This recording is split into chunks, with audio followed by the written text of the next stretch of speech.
ஹல்லேலூயா. எல்லாரும் சந்தோஷமா இருக்கீங்களா? கவனிங்க, இந்த நாளை ஈஸ்டர் அப்படின்னு எத்தனை பேர் சொல்றீங்க? இந்த நாள் ஈஸ்டர் அப்படின்னு, ஈஸ்டர் விஷ் பண்ணும்போது சொல்லுவோம் ஹாப்பி ஈஸ்டர் அப்படின்னு. அந்த நாளை ஹாப்பி ஈஸ்டர்ன்னு சொல்லி நம்ம சொல்லக்கூடாது. இன்னைக்கு நான் அந்த காரியங்களை சொல்றேன். ஈஸ்டர் அப்படின்னா இஸ்தார் அப்படிங்கிற ஒரு பாபிலோனிய கடவுளுடைய பேர். அதை தான் நம்ம வந்து ஈஸ்டர் ஈஸ்டர் சொல்லிட்டு நம்ம நானும் சிறு வயதுலேருந்து கொண்டாடிருக்கோம், அந்த மாதிரிலாம் பண்ணியிருக்கோன்னா இந்த ஹாப்பி ரிசரக்ஷன் டே அப்படி தான் சொல்லணும். உயிர் தெழுந்த நாள் வாழ்த்துக்கள் அப்படின்னு சொல்லணும். இயேசு கிறிஸ்து மெய்யாகவே அவர் உயிர் தெழுந்தார், அந்த நாளை தான் நாம் கொண்டாடுகிறோம். இயேசு கிறிஸ்து நமக்காக மரித்தார், மீண்டும் உயிர்த்திருக்கிறார். ஹல்லேலூயா. ஆகையினால நம்ம இனிமேல் இந்த நாளிலிருந்து நாம் உயிர் தெழுந்த திருநாள் வாழ்த்துக்கள் அப்படி. மத்தேயு, மார்க்கு, லூக்கா, யோவான் ஆகிய இந்த சுவிசேஷங்கள் எல்லாமே பார்த்தீங்கன்னா ஒவ்வொருத்தரும் இயேசு கிறிஸ்துவை குறித்து, அவருடைய உயிர்த்தெழுதலை குறித்து அல்லது இயேசு கிறிஸ்துவை குறித்து ஒரு சில காரியங்களை அவர் வெளிப்படுத்தியிருக்கார். மத்தேயு பார்த்தீங்கன்னா இயேசு கிறிஸ்துவை ராஜாவாக வெளிப்படுத்துகிறார். அவர் எழுதும் பொழுது இயேசு கிறிஸ்துவை மத்தேயு ராஜாவாக அவர் வெளிப்படுத்துகிறார். மார்க்கு பார்த்தீங்கன்னா அவரை ஊழியக்காரராக வெளிப்படுத்துகிறார். இயேசு கிறிஸ்துவை ஊழியக்காரராக நினைச்சு எழுதுகிறார். லூக்கா பார்த்தீங்கன்னா அவர் மனுஷகுமாரனாக அவரை வெளிப்படுத்துகிறார். ஒவ்வொருவரும் எப்படி வெளிப்படுத்தி எழுதுறாங்க, அவங்க மனசுல என்னென்னலாம் வச்சு எழுதுறாங்கிறத பாருங்க. யோவான் பார்த்தீங்கன்னா அவரை தேவகுமாரனாக அவர் வெளிப்படுத்துகிறார். அந்த நோக்கத்தோடு கூட அவர் அந்த சுவிசேஷ பகுதியை எழுதுகிறார். முதல்ல 4 சுவிசேஷங்கள், மத்தேயு, மார்க்கு, லூக்கா, யோவான் என்கிற இந்த 4 சுவிசேஷ பகுதிகளும் இயேசு கிறிஸ்துவை இவ்வாறாக வெளிப்படுத்துகிறது. இந்த ரிசரக்ஷன் டே, அதாவது இந்த உயிர்த்தெழுந்த நாளினுடைய இந்த காரியங்களில் முதலாவது நம்ம ஒரு வசனத்தை வாசிப்போம். வெளிப்படுத்தின விசேஷம் 1வது அதிகாரம் 18வது வசனம். வெளிப்படுத்தல் 1:18. மரித்தேன், ஆனாலும் இதோ சதா காலங்களிலும் உயிரோடு இருக்கிறேன். ஆமென். ஆனாலும் இதோ சதா காலங்களிலும் உயிரோடு இருக்கிறேன். ஆமென். ஆமென். நான் மரணத்திற்கும் பாதாளத்திற்கும் உரிய திறவுகோல்களை உடையவராய் இருக்கிறேன். நான் மரணத்திற்கும் பாதாளத்திற்கும் உரிய திறவுகோல்களை உடையவனாய் இருக்கிறேன். ஹல்லேலூயா. இந்த காரியத்தை எல்லா சபைகளிலுமே இந்த ஒரு வசனத்தை பிரசங்கிப்பாங்க பாருங்க. அவர் பாதாளத்துக்கும் மரணத்துக்கும் பாதாளத்துக்கும் உரிய திறவுகோல்களை அவர் கரங்களில் வைத்திருக்கிறவராக இருக்கு. அப்படின்னா என்ன அர்த்தம்? மரணத்தை சம்பவிக்க பண்ணணும் இந்த பூமியில் அப்படின்னா அவருக்கு சாவி கொடுக்கணும். நல்லா கவனிங்க. எவ்வளவு பெரிய மாளிகையாக இருந்தாலும் சரி, எவ்வளவு பெரிய வீடாக இருந்தாலும், பங்களாவாக இருந்தாலும் சரி, அதை பாதுகாக்கிறது ஒரு சின்ன பூட்டு தான் அதை பாதுகாக்குது. ஒரு பூட்டு அதை பாதுகாத்துருது. பூட்டு நினச்சிக்கிச்சு, நான் தான் இந்த மாளிகையை பாதுகாக்கிறேன், நான் தான் இந்த பெரிய பங்களாவை பாதுகாக்கிறேன், நான் தான் இந்த பெரிய பண்ணை வீட்டை பாதுகாக்கிறேன்னு அந்த பூட்டு நினச்சிக்கிட்டு இருக்குது. அதுக்கு விட சின்னதாக ஒன்று வருது, சாவி வருது. உங்ககிட்ட ஒன்றும் வேலை இல்லை, நான் தான் பாதுகாக்கிறேன்னு அது சாவி வந்து நிற்கிது பாருங்க. எவ்வளவு பெரிய வீடாக இருந்தாலும், எவ்வளவு பெரிய மாளிகையாக, எவ்வளவு பெரிய காரியங்களாக இருந்தாலும் அதை திறப்பதற்கு ஒரு சாவி வேணும். அல்லேலூயா. அப்போ உங்க வாழ்க்கையில மரணத்துக்கு ஏதுவான காரியங்கள் ஏதாவது ஒன்று இருந்துச்சு அப்படின்னா நமக்கு இந்த பூமியில வாழுகிற நமக்கு 2 பாதைகள் உண்டு. ஒன்று ஜீவ பாதை, இன்னும் ஒன்று மரண பாதை. 2 பாதைகள் இருக்கிறது. நம்மள எந்த பாதையில இருக்கிறோம்? ஜீவ பாதையில் இருக்கிறோம். ஜீவ பாதையில சந்தோஷம், சமாதானம், ஒரு எல்லாமே அதுல இருக்கு பாருங்க. செழிப்பு இருக்குது, நல்ல ஆரோக்கியம் இருக்கிறது, இது எல்லாமே இந்த பாதையில இருக்குது. ஆனா ஜீவ பாதையில் வாழ்ந்து கொண்டிருக்கிற நமக்கு சில சமயங்களில் பலவீனப்படுறோம், சில சமயங்களில் குடும்பத்தில் சமாதானம் குறைவாகுது. எங்கேருந்து அந்த பிசாசு வேலை பார்க்குறான்? சமாதான குறைவு எங்கேருந்து வருது? எங்கேருந்து பலவீனம் வருது? குடும்பத்தில் எங்கேருந்து சரீரத்துக்கு பலவீனம் வருது? ஆரோக்கிய குறைவு வருது? எங்கேருந்து வருது? ஆனால் நான் ஜீவப்பாதையில் தானே இருக்கேன். மரணப்பாதையில் இருக்கிற காரியங்கள் எப்படி ஜீவப்பாதையில் தெரியுது அப்படின்னா, அதற்கு நம்முடைய வாழ்க்கை முறையில் சத்துரு சில காரியங்களை செய்து வச்சுட்டான் பாருங்க, அதனால் அது வருது. ஒரு வசனத்தை எடுத்து வாசிங்க. ஆதியாகமம் 3:15. உனக்கும் ஸ்திரீக்கும் உன் வித்துக்கும் அவள் வித்துக்கும் பகை உண்டாக்குவேன். அவர் உன் தலையை நசுக்குவார், நீ அவர் குதிங்காலை நசுக்குவாய். அப்படின்னா இந்த பகை ஸ்திரீயினுடைய வித்தாகிய எல்லா பிள்ளைகள் மேல, இந்த உலகத்தார் மேல, ஜனங்கள் மேல பகை உண்டு ஆயிடுச்சு.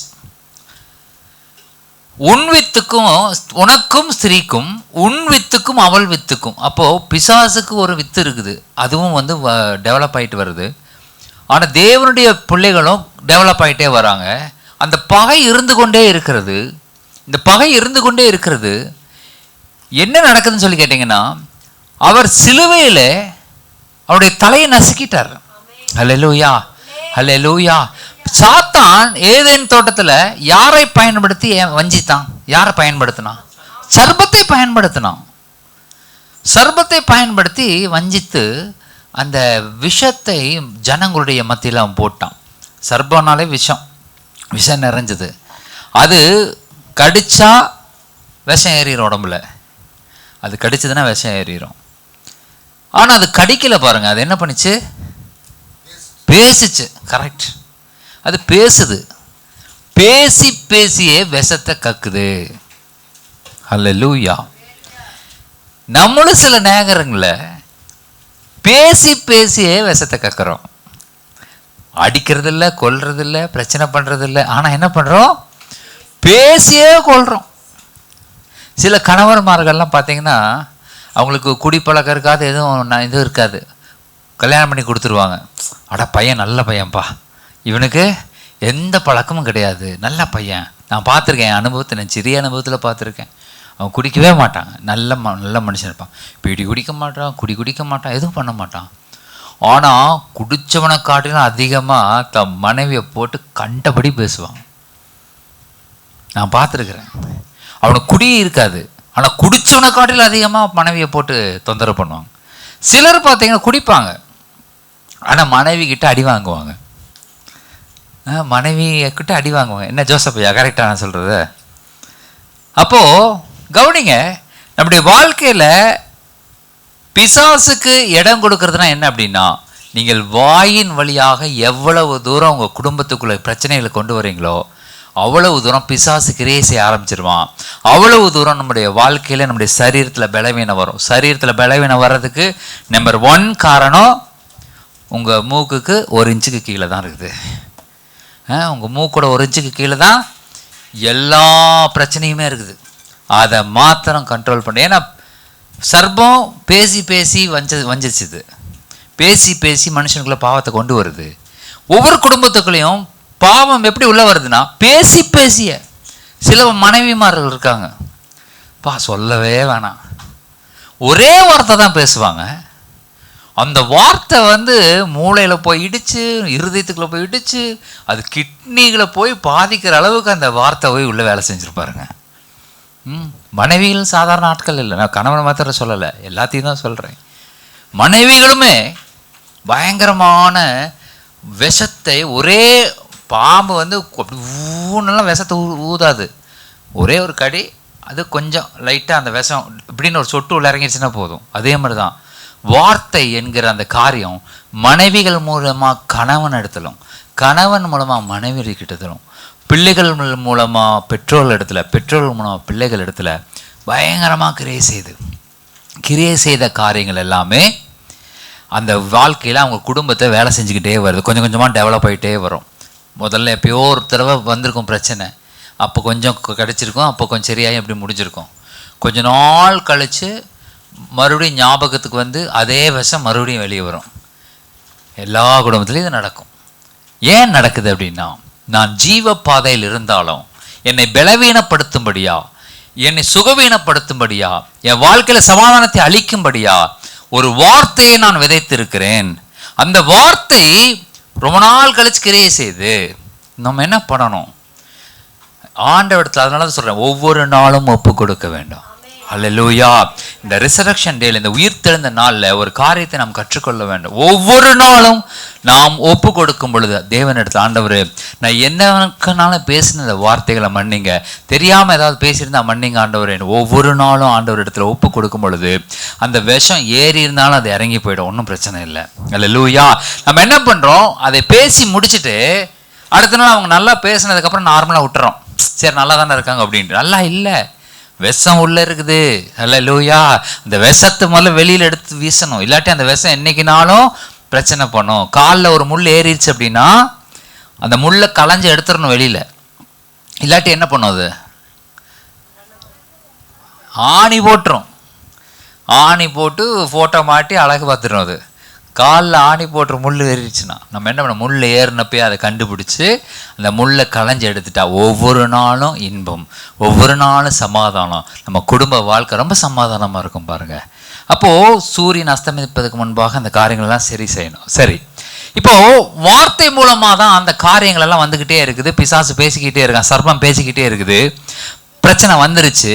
இப்போ வித்துக்கும் பகை உண்டாயிருச்சு. இன்னைக்கும் அது கிரியை செய்துன்னு நினச்சிக்கிட்டு இருக்கிறோம். இல்லை, அது என்ன பண்ணுறாரு, இயேசு கிறிஸ்து சிலுவையிலே அதனுடைய என்ன பண்ணாரு, தலையை நசுக்கிட்டாரு. பிசாசினுடைய தலையை, சர்ப்பத்தினுடைய தலையை நசுக்கிட்டாரு. அதுக்கு விஷம் எங்க இருக்குது, தலையில இருக்கு. அந்த தலையவே நசுக்கிட்டாரு. இப்போ அந்த தலையை நசுக்குனாலும் நம்ம வாழ்க்கையில ஏன் மரணத்துக்குரிய காரியங்கள் கிரியை செய்துன்னா, தலையை நசுக்குனாலும் பேசப்பட்ட வார்த்தைகள் கிரியை செஞ்சு கொண்டே இருக்கிறது. அல்லேலூயா. அதை தான் நம்ம கேன்சல் பண்ணோம். ஒவ்வொரு நாளும் அதை நம்ம ஒப்பு கொடுத்து ஜெபிக்கணும். ஒவ்வொரு நாளும், ஆண்டவரே உமக்கு விரோதமாக ஏதாவது பேசிட்டேனா, அல்லது உம்முடைய வார்த்தைக்கு விரோதமாக ஏதாவது பேசிட்டேனா என்னை மன்னிங்க ஆண்டவரேன்னு சொல்லி ஆண்டவரிடத்துல நீங்கள் அந்த ஜெபத்தில் அது ஒரு பாயிண்டாக இருக்கணும். நம்ம ஜெபிக்கும் பொழுது அது ஒரு பாயிண்டாக நம்ம ஜெபிக்கணும். ஜெபிக்கும் பொழுது ஆண்டவர் என்ன பண்ண, நினைவூட்டுவார். பரிசுத்த ஆவியானவர் அதை நினைவூட்டுவார். இந்த மாதிரி பிரச்சனை பண்ணல, இப்படி நீ பேசினேல, அதை போய் ஒப்புரவாகு. உடனே யார் இடத்துல நம்ம பேசணும், யார் இடத்துல பகையாச்சோ அதை உடனடியாக ஒப்புரவாகும் பொழுது உங்கள் முள் களையப்படுகிறது. அல்லேலூயா. ஏறி இருக்கிற முள் களைஞ்சு எடுத்துடணும். இல்லைன்னா நீங்கள் குந்தி குந்தி நடக்க வேண்டியதாகிடும். வாழ்க்கை ஃபுல்லாக குந்தி குந்தி நடக்கணும். ஆனால் அந்த முள் களையப்பட்டுருச்சு அப்படின்னா சந்தோஷமான நடை இருக்கும், நட அழகாக மாறிடும். அல்லேலூயா. நம்முடைய வாழ்க்கை அழகாக மாறணும்னா அந்த முட்களை எடுப்பதற்கு அனுமதி கொடுக்க வேண்டும். ஆண்டவரிடத்துல கேட்கணும், ஆண்டவர் முள் ஏறிடுச்சு எடுத்து விடுங்க. அவர் எடுக்கும்போது என்ன ஆகும், ஒரு முள் எடுக்கும்போது என்ன ஆகும், வலிக்கும், வேதனையாக இருக்கும். ஒரு இடத்துல நம்ம சண்டை போட்டோம், நம்ம சகோதரிகிட்ட சண்டை. மெயினாக பிசாசு என்ன கொண்டு வரோம் தெரியுமா, நம்ம சிப்லிங்ஸு கிட்ட சண்டை போட வச்சுருவான். நம்ம உடன் பிறந்தவர் இடத்துல சண்டை போட வச்சுருவான். அது பிசாசினுடைய பயங்கரமான தந்திரம். ஏன்னா நீ கம்யூனியன் எடுக்கிறதுக்கு முன்னாடி நீ என்ன பண்ணும், ஒப்புரவாயிட்டு வா, உன் சகோதரன் இடத்துல போய் ஒப்புரவாயிட்டு வா. அப்படி அது பாயிண்டே அப்படி தான் வருது. நீங்கள் ஒரு காணிக்கை போடுறதுக்கு முன்னாடி சகோதரன் இடத்துல போய் ஒப்புரவாகு. நீ திருவிருந்து எடுப்பதற்கு முன்பாக சகோதரன் இடத்துல ஒப்புரவாகுன்னு சொல்லுது. ஏன் சகோதரன் இடத்துல? அவருக்கு தெரியும் பிசாசு கரெக்டாக அந்த இடத்துல பாயிண்ட்டை கொண்டு வருவான்னு. நம்ம சகோதரர்களிடத்துல, நம்மோடு உடன் பிறந்தவர்களிடத்துல அவன் பிரச்சனையை கொண்டு வந்து அதை கெடுத்துட்டானா உங்கள் சரீரத்தை ஈஸியாக தொட்டுடலாம். நல்லா கவனிங்க, உங்கள் பிரச்சனை எப்படி வந்ததுன்னு உங்களுக்கு இன்றைக்கி புரியணும். தேவனிடத்தில் ஈஸியாக நம்ம என்ன பண்ணிடுவோம், கனெக்ட் பண்ணிடுவோம். சிலுவை அதான் சொல்லுது இது. ஆனால் இது பாருங்கள், மனிதர்களோடு கனெக்ட் பண்ணுறது சிலுவையினுடைய அடையாளம். மனிதர்களோடு உங்களால் கனெக்ட் பண்ண முடியாது. ஏதோ ஒரு பகையை கொண்டு வந்துடுவான். அந்த பகையோடு கூட நீங்கள் தேவனை தொழுது கொள்ள முடியாது. அந்த பகையோடு கூட நீங்கள் காணிக்க போட முடியாது. அந்த பகையோடு கூட நீங்கள் திருவிருந்து எடுக்க முடியாது. அப்படியே எடுத்தாலும் அதெல்லாம் வெயின், அதெல்லாம் அது வேஸ்ட் ஆகிடும், வீண். அது வேஸ்டான காரியத்தை நம்ம செஞ்சுக்கிட்டே இருக்கிறதுனால நமக்கும் திருப்தி இருக்காது. நம்ம ஜெபிக்கிற ஒரு திருப்தியும் இருக்காது, பைபிள் படிக்கிற திருப்தி இருக்காது, ஒன்றுத்துக்கும் திருப்தி இருக்காது. அது ஒன்று உள்ளே இருந்துக்கிட்டே இருக்குது பாருங்கள். அப்போ அது எல்லாவற்றையும் இந்த உயிர்த்தெழுந்த நாளிலே அது ஒப்பு கொடுத்து நம்ம அவை எல்லாவற்றையும் கலைந்து போடும் பொழுது நம்ம சைடில் ஒப்புரவாயிடணும். அவ்வளோதான். அவங்க எப்படியோ நம்மோடு எதிர்க்கிறவங்க யார் எப்படியோ, ஆனால் என் சைட்லேருந்து எதுவும் இல்லைன்னு சொல்லி ஒப்புரவாகும் பொழுது கர்த்தர் உங்களை ஸ்பெஷலாக அவர் ஆசீர்வதிப்பார். ஹல்லேலூயா. உங்கள் பலவீனங்களை உங்களிடத்துலேருந்து எடுத்து போடுவார், உங்கள் முட்களை உங்களிடத்துலேருந்து எடுத்து போடுவார், நடைகள் உறுதிப்படும். ஆமென். ஓகே. அதனால் பிசாசு நம்முடைய மைண்டில் கொண்டு வந்த காரியங்கள் அவங்களை குறித்து ஒருத்தங்களை குறித்து கொண்டு வந்துக்கிட்டே இருப்பான், பேசிக்கிட்டே இருப்பான், ஒரு பகையை உண்டு பண்ணுவான். பாருங்கள், இயேசு தேவன் இப்படி சொன்னது உண்டோ அப்படின்னு கேட்குறான் பாருங்க. இப்படிலாம் சொன்னது உண்டா அப்படின்னு கேட்குறான். சொல்லியிருக்காங்களா அப்படின்னு கேட்குறான். ஏன் சொல்லலாம் அப்படி கேட்குறான் சொல்லுங்க? ஏன் அப்படி கேட்குறான்? அவனுக்கு தெரியாது. அவன் உங்கள் வாயிலிருந்து தான் பிடுங்குவான். அவனுக்கு உண்மை தெரியாது. நல்லா கவனிங்க. அவர் இந்த மாதிரி இதை புசிக்கக்கூடாது என்று சொன்னது உண்டோ அப்படின்னு கேட்குறான். இவன் பாட்டு கப்பு சுப்புன்னு இருந்திருக்கணும், பதிலே சொல்லியிருக்கக்கூடாது. அவன் சொன்னான், இல்லை தோட்டத்தில் இருக்கிற எல்லாத்தையும் சாப்பிட்லாம், இந்த பழத்தை மட்டும் சாப்பிடக்கூடாது அப்படின்ட்டான். உண்மையை உளறிட்டான். அப்போ நீ அதை சாப்பிடு அப்படிங்கிறான். இவ்விடம் சிறுநீர் கழிக்கக்கூடாது அப்படின்னு ஒரு போர்டு வச்சுருப்பாங்க. போர்டு வச்சுருந்தா அங்கே தான் அவனுக்கு போவானுங்க. அந்த மாதிரி இதை நீ சாப்பிடக்கூடாதுன்னு சொன்னது, அப்போ சாப்பிடு. அப்போது உலகத்துக்கு விரோதமாக மனிதனை தூண்டக்கூடிய எல்லா கிரியைகள் பிசாசினுடைய கிரியைகளாக இருக்கிறது. அது அவன் அப்படி தான் தூண்டிக்கிட்டே இருப்பான், அவங்கள தூண்டிக்கிட்டே இருப்பான். அவனுக்கு தெரியாது என்ன நடந்து. ஆண்டவர் உங்கள் மேலே வச்சிருக்கிற தரிசனம் அவனுக்கு தெரியாது. நீங்கள் திறந்து சொன்னீங்கன்னா முடிஞ்சது கதை. நம்ம வாயை திறந்துட்டோம்னா, அவன் பதில் கேட்கும் பொழுது நம்ம பதில் சொல்லிட்டோம்னா அவன் அதுலேயே தான் கிரியை செய்ய ஆரம்பிப்பான். அவன் பாருங்க, அந்த பழத்தை குறித்து சொன்னதுனால அந்த பழத்திலேயே கிரியை செய்ய ஆரம்பிச்சிட்டான். அந்த பழத்திலேயே கிரியை செய்கிறான். எடுத்து சாப்பிட்டு பாரு அப்படின்னு.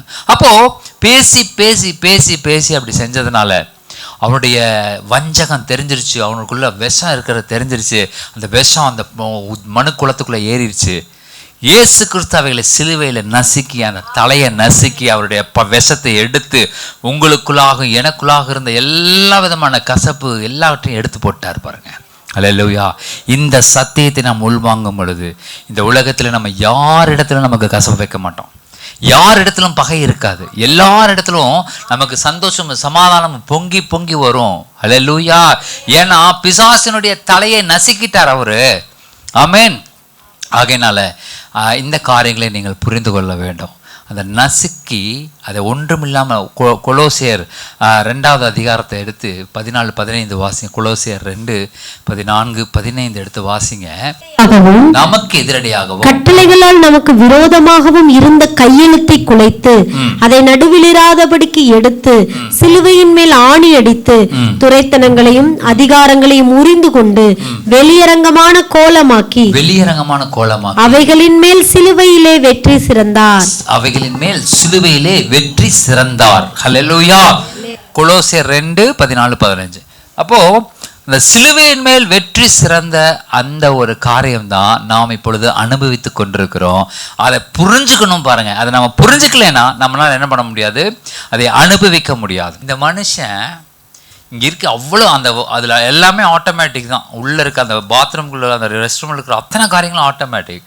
ஆனால் அவர் இதை பண்ணாரா இல்லை உள்ளே ஃப்ளஷ் பண்ணாரா என்ன பண்ணால் ஒன்றுமே தெரியல, என்ன செய்தார்னே தெரியல. எல்லா காரியங்களும் இருந்தும் அதை அனுபவிக்க முடியாமல், அதை பற்றி ஒரு அறிவு இல்லாமல் இருந்ததுனால அந்த மனுஷன் ரொம்ப நேரமாக பாத்ரூம்களே சுற்றிக்கிட்டு இருக்கிறார். நான் சொல்கிறேன், நாம் தேவன் சிலுவையிலே முடித்த காரியங்களை அனுபவிப்பதற்கு புரியாததுனாலே, அனுபவிப்பதற்கு முடியாததினாலே நம்ம என்ன பண்ணுறோம், வியாதியோடும் பிரச்சனைகளோடும் சமாதான குறைச்சலோடும் எவ்வளோ காரியங்கள் நம்ம வாழ்க்கையில் இருக்குது, இதெல்லாம் தவிர சுற்றிட்டு இருக்கிறோம். ஏன்?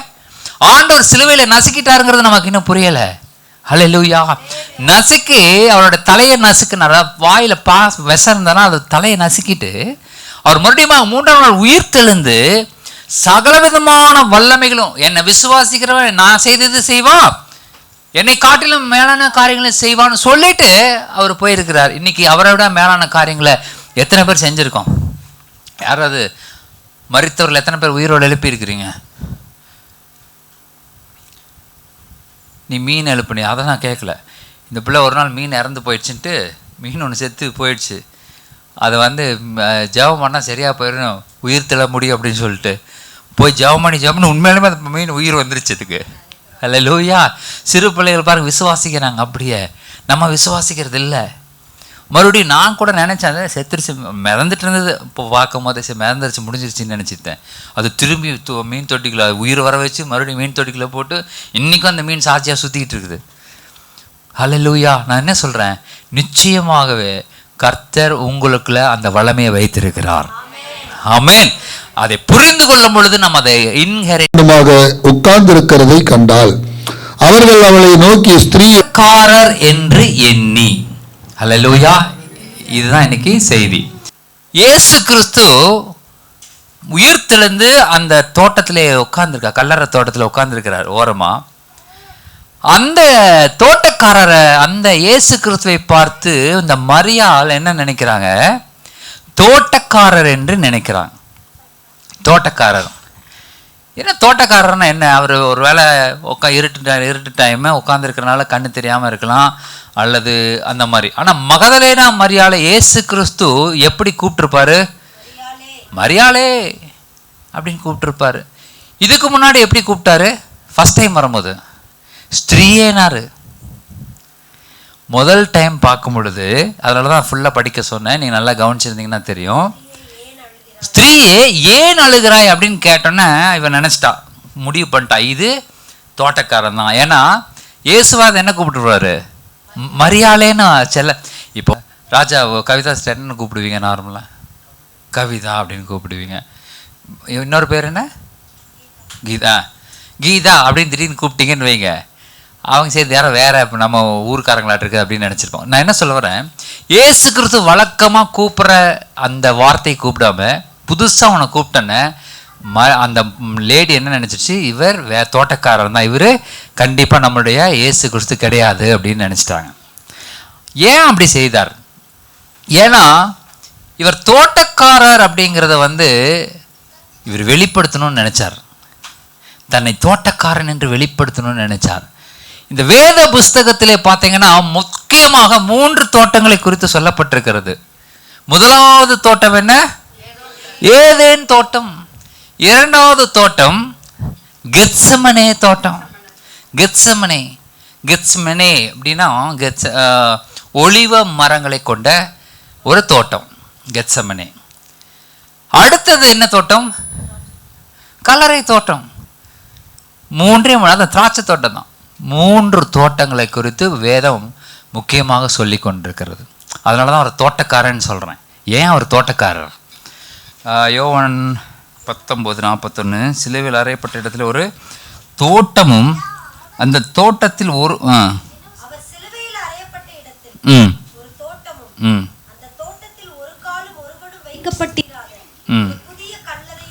ஒரு புதிய கல்லறை இருந்தது. அது தோட்டம் என்று சொல்லப்படுகிறது. கல்லறை இருந்த பகுதி ஒரு தோட்டம் உள்ள பகுதி. அல்லேலூயா. அப்போ இயேசு கிறிஸ்து என்ன பண்ணாரு? ஆரம்பத்தில் ஏதேன் தோட்டத்திலையும் அவர் இருந்தாரு, கெத்செமனேலையும் அவர் இருந்தாரு, கல்லறை தோட்டத்திலும் அவர் இருந்தார். ஏன் என்ன பண்ணாரு? ஏதேன் தோட்டத்துல இழந்து போன அந்த அபிஷேகங்களை, இழந்து போன அந்த வல்லமைகளை, இழந்து போன அந்த ரைட்ஸை, அவங்களுக்கு சில ரைட்ஸ் கொடுத்து வச்சிருந்தார். ஆண்டு கொள்ளுங்கள், கீழ்ப்படுத்துங்கன்னு சொல்லியிருந்தாரு. எல்லாவற்றையும் ஆண்டு கொள்ளுங்கள், கீழ்ப்படுத்துங்கள். எத்தனை பேர் நம்ம எவைகளை ஆண்டு கொள்றோம்? நம்முடைய வியாதியை ஆண்டு கொள்ள முடியுதா? முடியல. அதுதான் நம்மளை ஆண்டு கொள்ளுது. அதுதான் நம்மளை ஆண்டு கொள்ளுது. வியாதி ஆண்டு கொள்ள முடியல. டக்குனு எடுத்தெடுப்புல என்ன பண்ணிடுறோம்? போய் டாக்டரை பார்த்துறோம். எடுத்தெடுப்புல போய் நம்ம இல்ல ஆண்டு கொள்ளணும். முதல்ல ஹல்லேலூயா, ஆண்டு கொள்ள பழக வேண்டும். ஒரு தும்மல் இயேசுவின் நாமத்துல வெளியே போ சொல்லணும். நமக்கு சொல்லி ஆண்டு கொள்ள பழக பழக உங்களுக்கு அது நல்ல பழக்கப்பட்டு வந்துடும். ஹல்லேலூயா. இப்போ வரைக்கும் ஆண்டுடைய கிருபையினால அதை தான் நான் ப்ராக்டிஸ் பண்ணிட்டு வரேன். அதை தான் செய்து கொண்டு வருகிறேன்.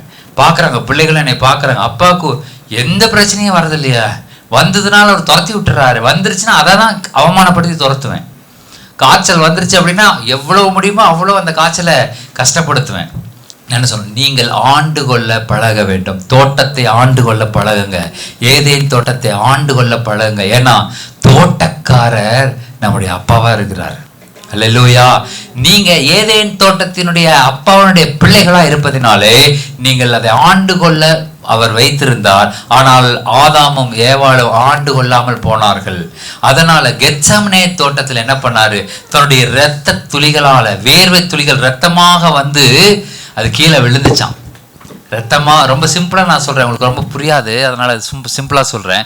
அவர் இந்த கடைசி நாட்கள்ல அந்த சிலுவைக்கு போவதற்கு முன்பாக கெத்செமனேல அவர் ஜெபிக்கும் பொழுது, இரவு முழுவதும் ஜெபிக்கும் பொழுது அவருடைய வியர்வை துளிகள் அப்படியே ரத்தமா வந்து விழுந்துச்சான். ஹேமாட்டிஸ்ரோஸ் அப்படிங்கிற ஒரு கண்டிஷன், அது ஹேமாட்டிஸ்ரோஸ் அப்படின்ட்டு. அது என்னென்னா, அவங்க ரொம்ப வியாகுலப்படும் போது ரொம்ப அவங்க வியர்வையோடு கலந்து, நமக்கு பாருங்கள் சில நேரம் ரொம்ப க்ரானிக்காக தும்மல்லாம் வந்துச்சு, தும்மறவங்களாம் பார்த்தீங்கன்னா அச்சுன்னு தும்மி இருமல் போது அவங்களுடைய எச்ச வழியாக பிளட்டு வரும், பார்த்துருக்கீங்களா? அது மாதிரி வியர்வை துளிகள் வழியாக பிளட்டு வெளியே வரக்கூடிய கண்டிஷனில் அவர் என்ன பண்ணியிருக்காரு, அங்கே வியாகுலப்பட்டிருக்கிறார் அந்த இடத்துல. அது கெத்செமனே தோட்டம்.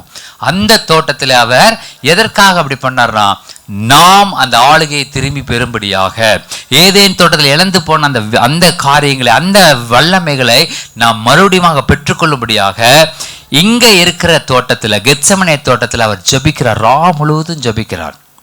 அல்லேலூயா. அடுத்ததாக கல்லறை தோட்டத்திலே அவர் ஒரு தோட்டக்காரனாக அங்கே இருந்து என்ன சொல்ல வர்றாருன்னா, சில காரியங்களை நீங்கள் அங்கே இழந்தீங்க. ஏதேன் தோட்டத்தில் என்ன நடந்தது? அந்த நன்மை தீமை அறியத்தக்க விருட்சத்தின் கனியை சாப்பிட்டதுனால இன்னொரு கனிக்கு போகிற வழியை வந்து காவல் வச்சுட்டார். அது எங்கே இருந்து? ஏதேன் தோட்டம் எங்கே இருந்தது? கிழக்கில் ஏதேன் தோட்டத்தை வாசிச்சிருக்கீங்களா? இல்லை, பைபிளில் கிழக்கே ஏதேன் தோட்டத்தில் அப்படின்னு சொல்லி வரும். அதே போல் ஏதேன் தோட்டத்துக்கு கிழக்கில் அந்த விருட்சம் வச்சிருப்பார், ஜீவ விருட்சத்தின் கனியை கிழக்கில் வச்சிருப்பார். அதை என்ன பண்ணிட்டார்? சுடரொளி பட்டயத்தை கொண்டு அதை காவல் வச்சுட்டார், க்ளோஸ் பண்ணிட்டார். சுடரொளி பட்டயம் கிழக்கு வாசல் வழியாக இருந்துச்சு, கிழக்கிலே அந்த வாசல் வழியாக இருந்துச்சு. இந்த ஆதாமும் ஏவாளும் அந்த ஜீவ விருட்சத்தை நோக்கி போகணும்னா ஏதேன் தோட்டத்துக்குள்ள போய் அந்த கிழக்கு வாசல் வழியாக தான் உள்ளே போகணும். அந்த வாசல் அடைக்கப்பட்டிருந்தது. இயேசு கிறிஸ்து உயிர் தெழுந்த பொழுது என்ன நடந்துச்சுன்னா, அதே தேவாலயத்தினுடைய திரைச்சிலை மேலிருந்து கீழாக அது அப்படியே கிழிஞ்சதுன்னு சொல்லி வாசிக்கிறோம். மத்தேயு 27:50-51. அப்பொழுது தேவாலயத்தின் திரைச்சிலை மேல் தொடங்கி கீழ் வரைக்கும் இரண்டாக கிழிந்தது. பூமியும் அதிர்ந்தது, கண்மலைகளும் பிளந்தது. பூமியும் அதிர்ந்தது, கண்மலைகளும் பிளந்தது. இப்ப திரைச்சிலை மேலிருந்து கீழாக அது கிளியருக்கு வாய்ப்பு இல்லை. இதை பத்தி நிறைய செய்திகள் சொல்லி பேசி கேட்டிருப்பீங்க. மேலிருந்து கீழே, அதனால திக்னஸ் ஜாஸ்தியா இருக்கும். இவ்வளவு பெரிய திக்னஸ் இருக்கிற ஒரு ஸ்கிரீனு மேலிருந்து கீழாக ரெண்டாக கிழிந்தது அப்படின்னு வாசிக்கிறோம். இதுல ஒரு ரகசியம் ஒண்ணு இருக்குது. அந்த என்ன ரகசியம்னு சொல்லி கேட்டீங்கன்னா, ஏதேன் தோட்டத்துல அந்த சுடரொளி பட்டயத்தை வச்சு, சுடரொளி பட்டயத்தை யாரு பிடிச்சிருந்தது? கேருபீன்கள் பிடிச்சிருந்தாங்க. அந்த கேருபீன்கள் பிடித்திருக்கிற அந்த சுடரொளி பட்டயம் அந்த ஆதாமையும் ஏவாளையும் உள்ள போக விடல, அந்த ஜீவ விருட்சத்துக்கு போக விடல. ஆனால் இந்த திரைச்சீலை மேலிருந்து கீழாக பிரிந்ததினாலே என்ன பண்ணாரு, அவங்க பரிசுத்த ஸ்தலத்திற்கு ஒவ்வொருவரும் சென்றடையத்தக்கதாக, ஒவ்வொருவரும் அந்த பரிசுத்த ஸ்தலத்தில் தேவனை தரிசிக்கும்படியாக, அவருடைய பிரசன்னத்தை தரிசிக்கும்படியாக தேவன் அந்த திரைச்சீலையை ரெண்டாக அவர் கிழித்தார். அல்லேலூயா. என்ன நடந்தது சொல்றேன். கேருபீன்கள் அந்த பட்டயத்தை பிடிச்சிருக்காங்க. இப்ப கவனிங்க, யாத்ராகமத்தின் புஸ்தகம் 26வது அதிகாரம் 31வது வசனத்தை எடுத்து வாசிங்க. யாத்ராகம் 26. நீல நூலும் இரத்தாம்பர நூலும் சிவப்பு நூலும் திரித்த மெல்லிய பஞ்சு நூலுமான இவற்றால் ஒரு திரைச்சிலையை உண்டு பண்ண கடவாய். ஒரு திரைச்சிலை உண்டு பண்ண கடவாய். அதிலே விசித்திர வேலையாய் செய்யப்பட்ட கேருபீன்கள் வைக்கப்பட வேண்டும். விசித்திர வேலையாய் செய்யப்பட்ட கேருபீன்கள் வைக்கப்பட வேண்டும். அது பாத்தீங்கன்னா எம்ப்ராய்டரி பண்ணி கேருபீன்களை அந்த திரைச்சிலையில வச்சிருந்தாங்களாம். இப்ப திரைச்சீலை மேலிருந்து கீழாக ரெண்டாக கிழிஞ்சதுன்னு என்ன அர்த்தம்? அந்த சுடரொளி பட்டயத்தோடு இருந்த அந்த பரிசுத்த பிரசன்னத்தை மறைக்கக்கூடிய எல்லா சூழ்நிலைகளும் இப்ப மேலிருந்து கீழாக ரெண்டாக பிளந்தது.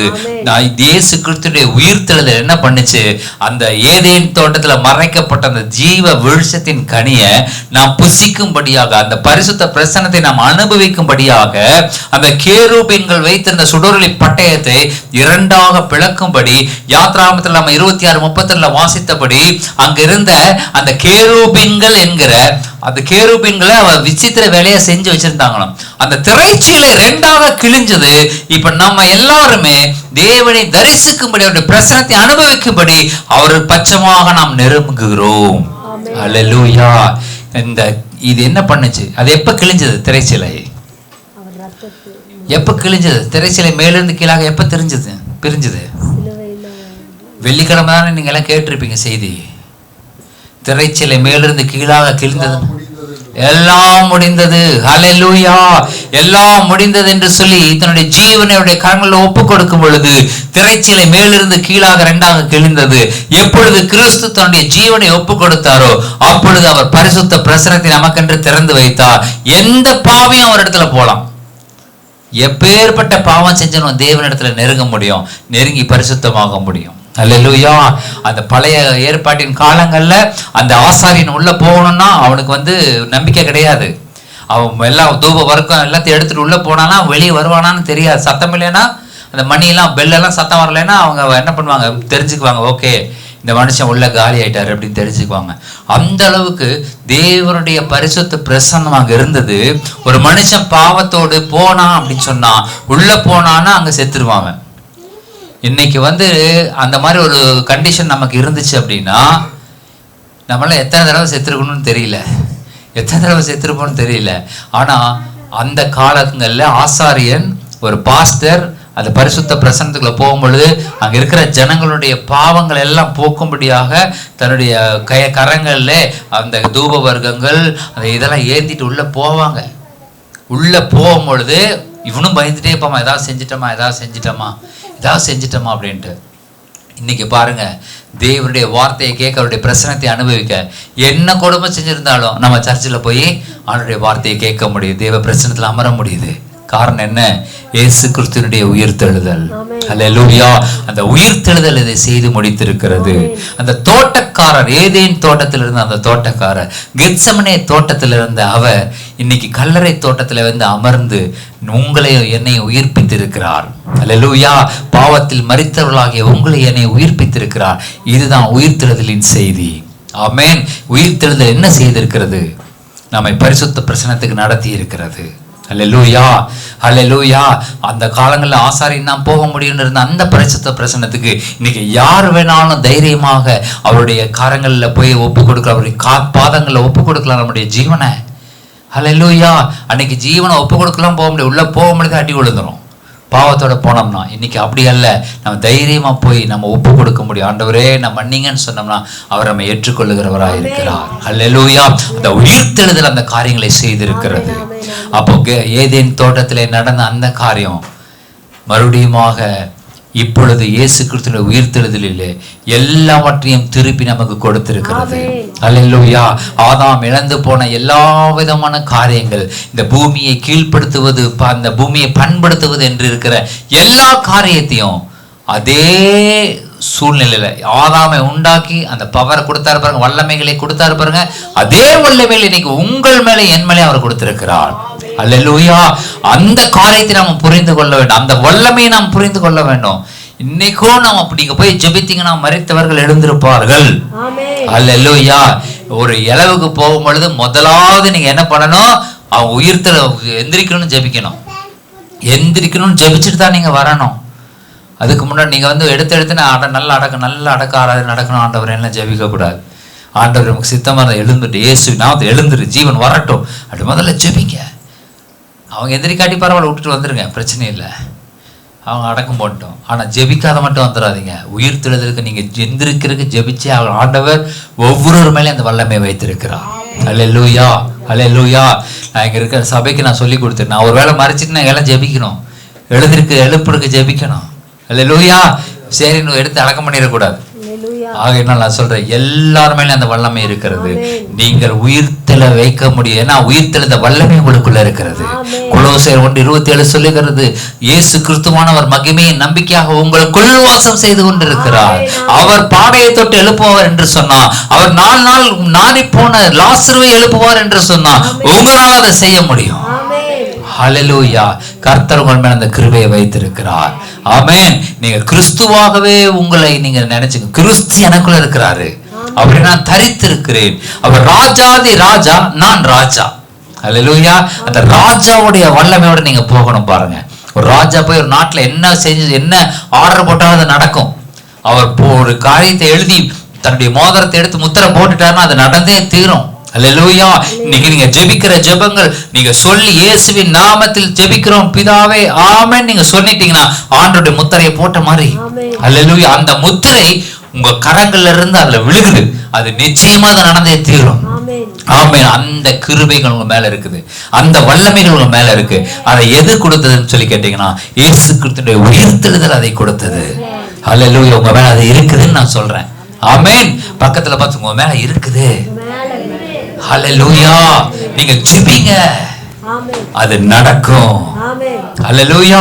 ஆகையினால எந்த காரியத்தை குறித்து நீங்க யோசிக்காதீங்க. முதல் பார்ட்ல நான் சொன்னேன், உள்ள குடும்பத்துக்குள்ள இருக்கிற பிரச்சனைகள்ல இருந்து நீங்க வெளியே வரணும். குடும்பத்துக்குள்ள வாய் விட்டு நீங்க சொன்ன காரியங்கள்ல ஏதாவது ஒரு காரியம் அவங்களுடைய உள்ள முள்ளா இருக்கும். அந்த முள்ளுகள் எல்லாம் எடுத்து போடும்படி கர்த்தரத்துல ஜெபிக்கணும். இரண்டாவது, நம்முடைய தோட்டக்காரராக இயேசு கிறிஸ்து ஏதேனிலே நாம் துளைத்த அந்த அதிகாரத்தை இந்த கல்லறை தோட்டத்திலே நமக்கு மீட்டு கொடுத்திருக்கிறார். அல்லேலூயா. அந்த மீட்பு தான் உங்க மேல என் மேல இருக்கிறது. அந்த மீட்பு தான் உங்க மேல என் மேல இருக்கிறது. அந்த வல்லமை உங்கள் மேல என் மேல இருக்கிறது. அதை பிரயோகப்படுத்துங்கள். இந்த உலகத்தை தேவனுக்கு என்று ஆதாயப்படுத்த முடியும். எல்லாம் எழுந்து நிற்போம். சோதரம். Thank you Jesus. நன்றி ஆண்டவரே. அப்பா உமக்கு சோதரம் சோதரம். Thank you Jesus. Thank you Jesus. நன்றி நன்றி நன்றி ஆண்டவரே. அப்பா உமக்கு சோதரம். ஆண்டவரே, நாங்கள் கேட்ட இந்த வார்த்தைகளுக்காக நாங்கள் நன்றி செலுத்துகிறோம்ப்பா. ஆண்டவரே, நீங்கள் ஒரு தோட்டக்காரராக வாழ்க்கையில் நீங்கள் ஒவ்வொரு இடத்துலையும் கிரியேட் செய்திருக்கிறீங்க ஆண்டவரே. ஒவ்வொரு இடத்துலையும் கிரியேட் செய்திருக்கிறீங்கப்பா. அதற்காக நாங்கள் நன்றி செலுத்துகிறோம் நன்றி செலுத்துகிறோம் நன்றி செலுத்துகிறோம் ஆண்டவரே. ஏதேன் தோட்டத்தில் இழந்து போன அந்த வல்லமைகளை, இழந்து போன அந்த கிருபைகளை மறுபடியுமாக நீர் எங்களுக்கு கல்லறை தோட்டத்திலே நீங்கள் மீட்டு கொடுத்திருக்கிறீர் ஆண்டவரே. நீங்கள் ஒரு நல்ல தோட்டக்காரரப்பா ஆண்டவரே. உமக்கு ஸ்தோத்திரம். நன்றி செலுத்துகிறோம் நன்றி செலுத்துகிறோம் நன்றி செலுத்துகிறோம் அப்பா. நன்றி செலுத்துகிறோம் அப்பா. ஏசாயா 25:8 சொல்லுகிறது, அவர் மரணத்தை ஜெயமாக விளங்கினார், மரணத்தை ஜெயமாக அவர் விழுங்கினார். ஹல்லேலூயா ஹல்லேலூயா. நம்மையும் அவ்வண்ணமாகவே வைத்திருக்கிறார். மரணத்துக்கு ஏதுவான எந்த பலவீனங்களோ எந்த காரியங்களோ நம்ம மேல கிரியை செய்ய முடியாது. அதை மரணத்தை ஜெயமாக விழுங்கின ஒருவர் நமக்குள்ளாக கிரியை செய்கிறார். ஓ ஹல்லேலூயா ஹல்லேலூயா. ரமணம சிபிலிகி ரகரதல ரபடகர. இன்னைக்கு இருதயம் மறுரூபமாகட்டும், நம்முடைய இருதயம் மறுரூபமாகட்டும். அந்த வல்லமை ராஜாதி ராஜாவோட பிள்ளைனான ராஜாதி ராஜாவுடைய வல்லமைகளை தரித்திருக்கிற மகன்னா ஹல்லேலூயா. அவருடைய வல்லமைகளை அப்படியே நான் இந்த பூமியில செய்ய முடியும். அவர் செய்த காரியங்களை அப்படியே இந்த பூமியில நான் செய்ய முடியுமே. ஏன் இவ்வளவு நாள் செய்யாம இருக்கிறோம்? ஆண்டவரே ஸ்தோத்திரம் பண்ணீங்க ஆண்டவரே. இனி நான் செய்ய போறேன். இயேசு கிறிஸ்துவின் உயிர் தெழுந்த வல்லமை எங்க மேல இருக்கிறது. நாங்க போய் கிரியை செய்ய போறோம். நாங்க போய் கிரியை செய்ய போறோம். ஹல்லேலூயா ஹல்லேலூயா. ஆண்டவரே உமக்கு ஸ்தோத்திரம் ஸ்தோத்திரம் ஸ்தோத்திரம். ஏசாயா 5:1 சொல்லுகிறது, கர்த்தருடைய திராட்சை தோட்டம்னு சொல்லப்பட்டிருக்கிறது. கர்த்தருடைய திராட்சை தோட்டம். நான் அவருடைய தோட்டமா இருக்கிறேன். ஹல்லேலூயா ஹல்லேலூயா. நான் கனிதருகிற ஒரு வாழ்க்கை எனக்கு வேணுமே. கனிதருகிற ஒரு வாழ்க்கை வேணுமே. ஆண்டவரே ஸ்தோத்திரம். ஆண்டவரே, கனியின் சுவைகள் 9 என் வாழ்க்கையில கிரியை செய்யட்டும் அப்பா. ஆவியின் கனியோ ஹல்லேலூயா, அன்பு, சந்தோஷம், சமாதானம். ஆண்டவரே ஸ்தோத்திர. சாந்தம், இச்சை அடக்கம். அப்பா நமக்கு ஸ்தோத்திரம் ஸ்தோத்திரம். நீடிய பொறுமை, இது எல்லாவற்றையும் நாங்க கற்றுக்கொள்ள கிருபை செய்யுங்க ஆண்டவரே. இது எல்லா சுவைகளும் எங்களுடைய வாழ்க்கையில வரணும் அப்பா. இது எல்லா சுவைகளும் எங்க வாழ்க்கையில வரணும் ஆண்டவரே. ஒன்றையும் நான் மிஸ் பண்ணிடக்கூடாது. ஏன்னா கிறிஸ்து இயேசுவானவர் மகிமையின் நம்பிக்கையாக எனக்குள் இருக்கிறார், எனக்குள் இருக்கிறார். ஹல்லேலூயா ஹல்லேலூயா. இந்த ஆண்டவரே, இந்த சர்வ சிருஷ்டிக்கும் சுவிசேஷத்தை அறிவிக்கிற ஒரு அதிகாரம் எங்கள் மேல இருக்கிறது. ஓ ஹல்லேலூயா ஹல்லேலூயா. நன்றி சொல்லுகிறோம் நன்றி சொல்லுகிறோம். யோவான் 15:1 சொல்லப்பட்டபடி பிதா திராட்சை தோட்டக்காரர். அவர்தான் திராட்சை தோட்டக்காரர். பிதா திராட்சை தோட்டக்காரர்னா கல்லறை தோட்டத்தில் அமர்ந்திருந்த அவரும் பிதாதான்னு சொல்ல வர்றாரு. அவர் என்ன சொல்ல வர்றாருன்னா, அவர் திராட்சை தோட்டக்காரர்னு சொல்லப்பட்டபடி அவர் திராட்சை தோட்டக்காரராக இருந்தார்னா, அந்த கல்லறை தோட்டத்தில் அமர்ந்திருந்த அந்த தோட்டக்காரர் மரியாதை தன்னை தோட்டக்காரனாக அறிமுகம் செய்த அவர் ஏன் அப்படி அறிமுகம் செய்ததா தெரியுமா? அதனாலதான் அவர் சொன்னாரு, நான் பிதாவாய் இருக்கிறதுனால என்னை இப்ப தொட முடியாதுங்கிறாரு. அல்லேலூயா. நான் அந்த காரியத்துல இருக்கிறேன், அதில் நான் செய்து கொண்டு இருக்கிறேன். பிதாவாய் நான் இருக்கிறேன். இயேசு கிறிஸ்து திராட்சை தோட்டக்காரர்னு தன்னை அறிமுகப்படுத்தினதுக்கு காரணம் பிதா திராட்சை தோட்டக்காரர் என்பதனால. அதனாலதான் யாரும் அவளை தொட முடியல. தோமா கைகளை தன்னுடைய விழாவில் போட அனுமதிச்சாரு. ஏன் அனுமதிச்சாரு? இயேசு கிறிஸ்துவா தன்னை வெளிப்படுத்தினார் கல்லறை தோட்டத்துல.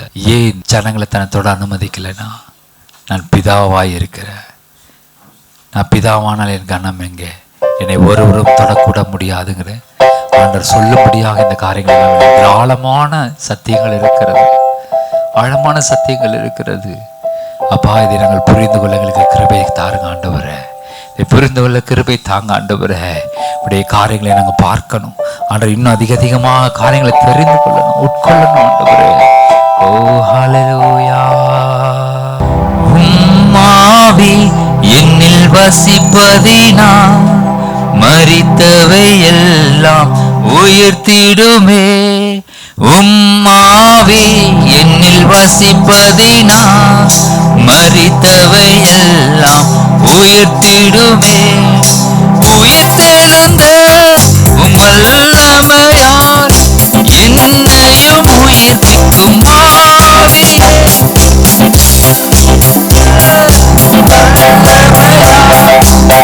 என்னையும் உயிர்ப்பிக்கும் ஆவியே. யாவே யாவே யாவே